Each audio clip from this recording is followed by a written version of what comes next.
I wanted to start, I've got a whole list of questions that I want to ask you. And I wanted to start by saying, firstly, as an internet entrepreneur in Malaysia for the last 16 years, I'm not sure how much you and the government is aware, but Malaysia has a really thriving internet economy. There's something like 10 to 20,000 people now working in internet companies. There's a thriving entrepreneurial scene. There's something like over 1,000 startups. There's probably more entrepreneurs in the internet ecosystem in Malaysia than any other country in Southeast Asia. You now have Khazanah, which just announced 150 million plus US investment in an internet company. You have great avenues like Magic and Cradle and so on supporting the scene. And here's something interesting, that the last 3 largest exits of internet companies in Southeast Asia, 2 of them Malaysian-born, bred, and grown companies. So it's pretty fair to say that Klang Valley is the Silicon Valley of the East. And I want to get your thoughts on that. Well, the whole entire revolution, if you like, in Malaysia started way back. And I had a role in it because when I was Deputy Prime Minister in 2004, it was when I decided that I should convince the government that we need to introduce high-speed broadband. So I personally chaired this Cabinet Committee on high-speed broadband. And our target was to get high-speed broadband up to 50% penetration by the year 2010. We actually exceeded the target. And I believe we are now about 70%. So that started the whole revolution. And I believe we also have the ecosystem that you mentioned. And one important factor, Patrick, is the cost. The cost of doing business in Malaysia is very, very competitive, added with the richness in a lifestyle. I think the Klang Valley is more cosmopolitan than people realize. And people actually like to live here. And of course, we'll make it better in the years to come. No doubt. We probably employ just under 2,000 people in the internet economy in Malaysia, and about 100 of them are expatriates that we brought in from overseas. And to your point, it's at the beginning when we say, hey, we'd like to move to Malaysia, usually the guys are like, yeah, I want to do it. And the wife is like, where's Malaysia? I don't want to go there. And then we usually fly them in. We say, just spend a weekend in Malaysia. And usually at the end of the weekend, 99% of the time they say, you know what, we would love to come to Malaysia. We'd love to join you guys. We'd love to be part of moving a great business here. So to your point, there is a great benefit to being based in Malaysia. So what I know that probably out of all the heads of state in Southeast Asia, you've probably visited Silicon Valley more than any other leaders. And I know you were there a couple months ago, and you've been a few times in the last couple of years. And I'm envious. I've only been to Silicon Valley once in my life. So you've been there more than me. And just like, what's it like when you go there? What's the vibe? What's the energy? Like, what are you seeing that you're finding interesting that we can bring back to Malaysia? I like the whole attitude, about people in working in Silicon Valley. The whole atmosphere there is very informal. When I visited Mohd Zuckerberg's office, and the whole so informal. It's like it's not hierarchical. I'm so used to the government setup. Everything is kind of compartmentalized, and you have very different levels of hierarchy, sort of thing. But when I went there, it's like you can work according to your pace, and you have your laptop, you can munch your muffin at the same time, and your coffee, your Starbucks coffee, and churn out ideas. But they're productive, they're very creative. It's a different world. It's a very exciting world. Really? Was Mark wearing a hoodie when you met him? Wasn't quite, a t-shirt and sneakers. So we're actually overdressed. What was it like? I've never met Mark, and he's created an amazing product. What was it like meeting Mark Zuckerberg? What were your thoughts? My initial reaction? He didn't look very smart. But actually he's very smart. He's super smart, but he didn't look smart. But when you get to talk to him, his ideas, then you begin to realize that this guy is really, he's got it in him. And it wasn't surprising that he started this huge thing. Incredible, huh? I want to talk about e-commerce a little bit. Malaysia is probably at the forefront of e-commerce in the region. There was a statistic that came out the other day that something like 2/3 of Malaysian under 35 had bought something online, whereas something like only maybe 10% of Malaysians over 35 had bought something online. So there's a great opportunity there. So I'm very curious. For a man who's surrounded by hundreds of people to do everything for you, have you ever bought anything online? Ooh. Actually, I have bought some songs online. Do you believe it? Are you serious? Yeah, iTunes, on iTunes. You have an iTunes account? Yes, I do. I'm not going to tell what songs I bought. But love songs. It's a collection of, it's amazing. As you get older, you're in this sort of time where time has not moved on in terms of your music taste. So I have songs of the 70s that I listen to really? on a regular basis. But I also got a taste for some of the newer singers. Really? Like Bruno Mars. Bruno Mars. I like Bruno Mars. Very interesting. But of course I like those people in between, like Lionel Richie. He's pretty new. Stevie Wonder, of course, Yeah. And Motown. I'm a big Motown. fan of Motown. I love Motown. Really? Oh, I love the way they move. They got rhythm. They really. I like that. I like to see people with rhythm. Can we cue some Because I don't Motown have much music? rhythm myself. Motown music, is that so? Like, let's say you're in the morning, you wake up, you know you got a stressful day ahead. What is the music or song that you put on that like gets you in the mood and gets you ready to go to cabinet and like kick? If I have a choice, it'll be Motown. Motown. And a fast Motown song. Really? Yeah. Beautiful. Love All it. right, I'm gonna try that tomorrow. I want to go through a few scenarios with you, and you tell me what is the app or website that you would use in that scenario. For what? Okay. Let's say you're in a presentation, but you're dying to know the score of a Manchester United football match. Oh, not last season. Was it? Yeah. How would you find out the score of the game? I'd probably go and Google EPL. Yep. That gives me a score or Yep. live score. Really? Live score. Live score. Yes. Okay. Nice. So I can keep track. I heard a little rumor that because you're such a hardcore Man U fan, Alex Ferguson actually gifted you the seat that he sits on in the dugout during the games, and that you actually have that seat somewhere. I have it. I will treasure that. So I have it somewhere. I know where it is. I think the goal of everyone in this room is that 10 years from now, when you're interviewed and someone goes, "What is the greatest gift that anyone has ever given you?" You're going to say, "It used to be the Manchester United seat, but I was at this internet conference in Malaysia, and all of the people in the room gave me a hoodie." Yeah, it will be listed as top 3. Okay. Here's another scenario. You wake up in the morning, you play your Motown music, it just doesn't get you in the mood, so you know what, you're like, maybe I ate too much nasi lemak last night, I want to cancel cabinet today. Are you a phone call kind of guy? Everyone does it, everyone calls in sick. You're a phone call kind of guy, you're an SMS kind of guy, or WhatsApp kind of guy, or, God forbid, are you a fax kind of guy?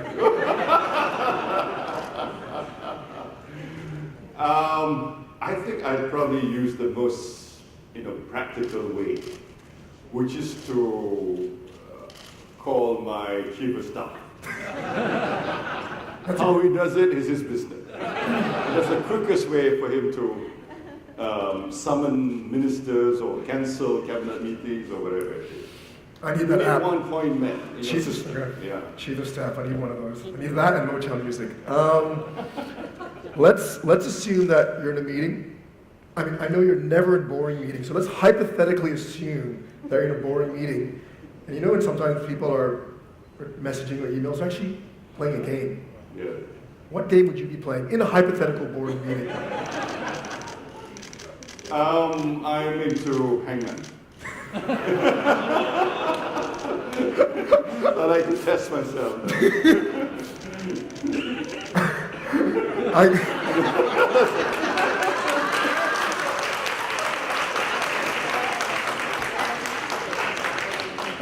When I saw you walking into the Fat Boy Slim, you just struck me as a Candy Crush kind of guy. So, Hangman. What's the I mean, I know that you're pretty active internet user. What's the most recent app that you've downloaded onto your phone? Probably because of Ramadan. It's connected to Ramadan. Okay. Just to make sure. Just to make sure you know what time to eat and what time. Yeah. Okay. Beautiful. So you and I actually share something in common. You have been in politics for 40 years of your life. I think you just celebrated a 40-year anniversary. And I've actually just been on this planet for 40 years of my life. Something common. Yeah. That's what we have in common. And so, you know, in my life, you know, I was raised in Southeast Asia, and I said it yesterday in my speech, you know, this part of the world has completely transformed. You know what was a third world backwater is now become a very serious player globally in many aspects. I'm just very curious, sort of, how have things changed in the political spectrum over the last 4 years? I mean, what's different? How would you go about things, or how do you see, what lens do you use when you see the world different from, say, when you first started your political career? It's a lot different, and I think this is because, of course, the world has moved on, and we're part of that. And also it's because of, Malaysia is a success story. You know, we have educated more people, we've gone to universities, we've introduced social media, we've opened up in the society. So with it comes a different set of challenges. Yeah. And it is definitely more challenging today to be a politician than, say, when I started 40 years ago. Yeah. 40 years ago, it was simple. And it was more politics of development. People want things, people want electricity, people want roads, people want, a public hall, that kind of thing. But today, they've moved on, particularly in the urban areas. Urban areas, people are much more demanding, and the level of expectations is much higher. Nice. So I had a really good look at you. You're a very avid social media user and poster. You have a full-time job running the country. I have a full-time job running internet businesses, and you post on social media more than I do. And I'm amazed. And so what I did is my team and I pulled out some of the interesting photos over your social media posts over the last couple of years. If you don't mind, I'd love to put them up on the screen and actually talk about a few of those. Let's cue the first photo. Okay. This looks like two guys about to hit the town and cause trouble. So I know you and Barack Obama are close friends, and for everyone else in the crowd, there's Air Force One, which is the official presidential airline. There's actually a customized limousine that the President of America has driven in, and the nickname of the car, because he's such a mean machine, the nickname is the Beast.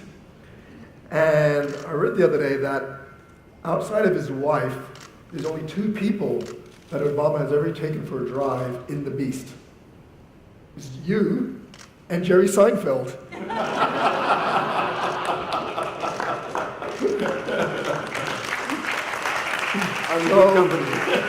So tell me about that. What was it like? Just two guys kicking back and going for a cruise. To begin with, it's more comfortable than my Proton. Actually, you can do a four-man conference. Really? In the Beast.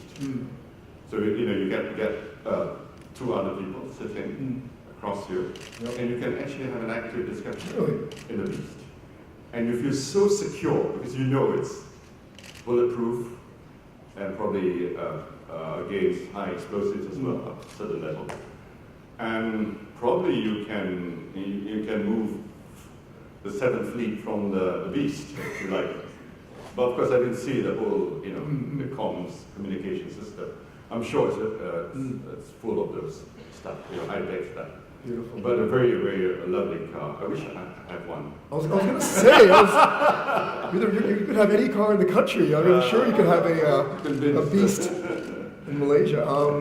Did Obama let you drive? I wouldn't risk it.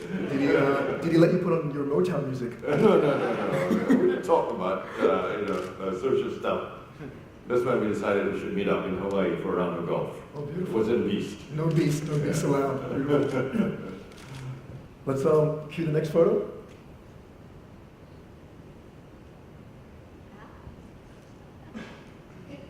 That's obviously not the chair that Alex Ferguson gave you, right? Tell me about this. Yes, this is the E. Usahawan thing, the young entrepreneurs, and they were part of MDEC scheme. And it's a great thing. I'm very excited about E Usahawan. Yep. And I'm told there's some spectacular success stories. It's incredible. You and I, we were very fortunate that MDEC set up a little briefing before this with sort of, their top 10 young entrepreneurs that they're supporting. Some of them are in the room, but what did you think? What did you think of what you heard this morning? Well, I think these people have great potential, and because of the ecosystem that through MDEC and through some of the startup support that we give them, I think the sky is the limit, and I'm excited about it. I really want to push e-risky and e-Usahawan. I want to push the young people into e-commerce, and I want them to really succeed, and I want them to be global champions. Beautiful. In the coming years. Beautiful. I have no doubt that in the years to come, there will be more and more Malaysian entrepreneurs building great Malaysian businesses, great regional businesses, and great global businesses. Let me tell you a very interesting anecdote. During the Sarawak election campaign, I went to this Kuala shop in Kuching, and on the wall, she posted pictures of her holidaying in California, south of France. And she's able to do it, selling kuih lapis and doing e-commerce, online business. It's huge. And you imagine kuih lapis, you can be that rich. Must be pretty damn good kuih lapis. Yeah. I need to get this contact from you. Yes, absolutely. That's just wonderful. Let's cue the next photo. This is a sad but also a great story, and it's a beautiful young boy who his wish was to have an audience with you. I know. I was very touched, and and when I heard about how much he wanted, it's like every hour he would ask his parents whether he could have a chance to meet with me. So I said, okay, I will do that. And the first suggestion was bring the boy to my hotel room. And I said, no, I'm going to his house. I want to see his actual condition, how he lives. And I went to his house. And his father works as a lorry driver. So in other words, this part of the lower income group. But I was happy that I went there and I could grant his wish. And I think it's one of those things in politics, Patrick, that quite often it's not a big policy decision. It is moments like this that really remains in your heart for a long, long time. So this is one of the, I really will remember this occasion for a long, long time. Beautiful. Here the next pic. This one is just to give the audience some background. This is MH17. It was a tragic disaster. A Malaysian Airlines flight on the way to Amsterdam was allegedly shot down by Ukrainian separatist rebels. And I remember it was quite traumatic for the families because it was almost impossible to get access to the bodies, the wreckage, and more importantly, the black box, because you had Russia, which had their own position on the matter, you had Ukraine, who had their own position, because everything was in this contested zone, and it's fascinating what happened. I mean, I'd love you to tell us more. I know you haven't revealed much on what happened and how you led the charge to actually get access to all of that, even though it was a hotly contested. So I'd love for you to tell us that story. As we all know, we were caught up in this, geopolitical tension in this part of the world. I mean, we were just at the wrong place at the wrong time. And when the plane was shot down, bodies were strewn, lying, rotting away. We didn't have a black box. We had, grieving families. The most poignant moment was when I met the families. I really felt for them. I really felt that they wanted me to do something. Because then I, not to mention, of course, my own step-grandmother was involved. So it was a family tragedy as well. So I asked myself, what can I do, to really find a closure to the whole tragic event. So that's when I decided that I should try to activate, my international networking, the people I know. I asked myself, okay, he's leader of the rebel, but there must be someone who knows him. So it was like by trial and error, and called up a number of leaders, and eventually I found someone. Unfortunately, he doesn't want to be disclosed. Who knows this Marodai guy? And he gave me Marodai's phone number, and I actually spoke to Marodai. You spoke to the leader. I spoke to the leader of the rebel. Wow. And of course, he spoke Russian, and he was a translator. And he told me that yes, because you ask, because I believe in you, I will allow your people to come in, have access, and I will hand over the black box to you, only to your people, not to the others. Not to the Russians, not to the Ukrainians. Not to the Ukrainians or to the others. But I had a very, very tough call to make, Patrick, because I would be sending Malaysian soldiers into a conflict area. There's always that risk that they could be held as hostage, or they could be shot. Anything could have happened. But it's one of those life and death sort of situation where, as a head of government, you have to make that call. Then I decided that I needed to send my people in, and I assured the leader, and I spoke to him personally. There's another interesting thing about this. I was directing the operation myself.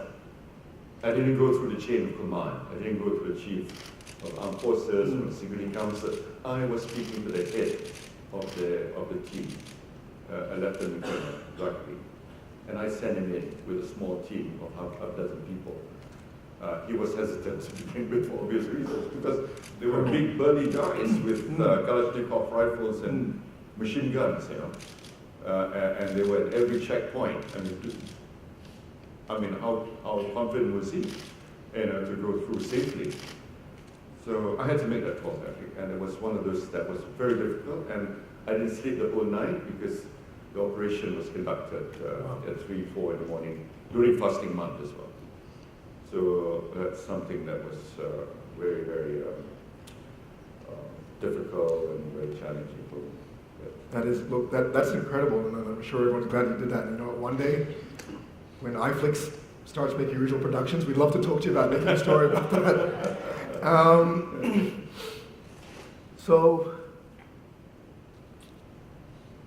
I've been following the social media accounts lately of Barack Obama, David Cameron, Lee Hsien Loong, and yourself. You know what? If there was an award for the head of state who posts more photos of food than anyone else, you would be the global winner. Can we cue the next photo? This is what you posted this morning. Can we cue the next photo? This is what you posted this morning as well. Can we cue the next photo? And the next one? And the next one? This is all from this morning, by the way. And the next one? And the next one, I'm getting hungry. This is probably the worst time of the month to be torturing you with food photos. But no, it's fascinating because if you follow any other head of state, it's always very official, serious stuff, which is great. But you're obsessed with food. That's a Malaysian hobby. We love our food, for obvious reasons. And I think this must be the culinary center in the world. No doubt. Yeah. There's, I don't know if you knew this, but in the internet economy, we're talking about how things have changed. There's now people in the world whose full-time career is posting photos of food. Really? So I was going to say, if one day in retirement and golf is not your thing, you could definitely be a great food blogger. So I've got a few last questions for you. You ready for it? Depends. No worries, it's not about food. I was on stage yesterday, and okay, let me go back a step. I remember reading an interview with Barack Obama who said that he has probably a 3 to 5 man team that manages his social media accounts. And someone actually asked him, said, do you actually know how to post on Twitter yourself? And he actually admitted that he doesn't. Ooh. So I wanted, I'm sure you have a team that helps you, but you've obviously bought Motown music on iTunes, and you've bought Kuala Lumpur online. Do you actually know how to post on social media yourself? Actually, I do. And I've tweeted myself. Yep. Quite a number of times. But I do have a team to back me. So actually, there are 3 types of tweets, to be honest with you. 1, I tweet myself. Number 2, they tweet for me. They could be the normal run-of-the-mill kind of stuff, The third would be, I would tell them, this is what I'd like. But because I'm on the move, Yep. because I'm, just coming out of a long house somewhere, they'll do it for me, But it is my content, so they're different. So it's as good as me, I'm doing it myself. But because for practical reason, I have to shake hands with so many people, I couldn't just hide in the corner and then probably I did the foodie thing, So, furtively tweet. so if I asked you to tweet now, I suppose I what do you could. reckon? Might not work this morning. Murphy's Law, but... Because I was on stage yesterday and I told myself I wanted to take a selfie with the top 400 to 500 internet leaders in Southeast Asia, and I forgot. And now that I'm on stage here with you, if you're up for it, I would love to take a selfie with you, me, and everyone in this room, in the background, in one photo. Is everyone up for that? That's it.